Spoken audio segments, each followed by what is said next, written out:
தான் நம்ம சேவிக்கிறோம். இப்படிப்பட்ட ஆண்டவருடைய பிள்ளைகளை தான் நீங்களும் நானும் இருக்கிறோம். அப்படி இருக்கும் பொழுது நம்ம எதை குறித்து என்ன செய்ய வேண்டியதில்லை, பயப்பட வேண்டியதில்லை. நமக்கு விரோதமாய் எத்தனை வந்தாலும் சரி, இது உனக்கு விரோதமாய் ஒரு வழியா வர்றவங்க 7 வழியா என்ன செஞ்சிருவாங்க, ஓடி போயிடுவாங்க.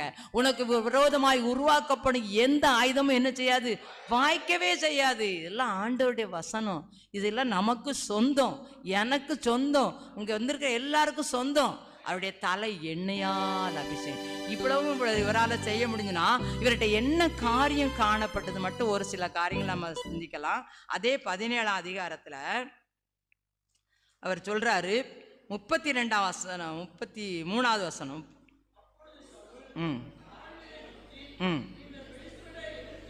ம் ம் ம் அதுக்கு முந்தின வசனத்தை வாசிக்கலாம். தாவீது சவுலை நோக்கி,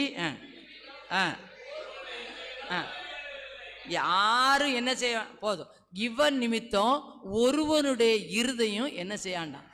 இவருக்குள்ள இருந்த அபிஷேகம் அவனை நொறுக்கிறதுக்கு ஆண்டவர் அவருக்கு தைரியத்தை கொடுத்ததுனால சொல்றாரு, யாரும் இந்த பெலிஸ்தனை குறித்து என்ன செய்யாதீங்க, கலங்காது.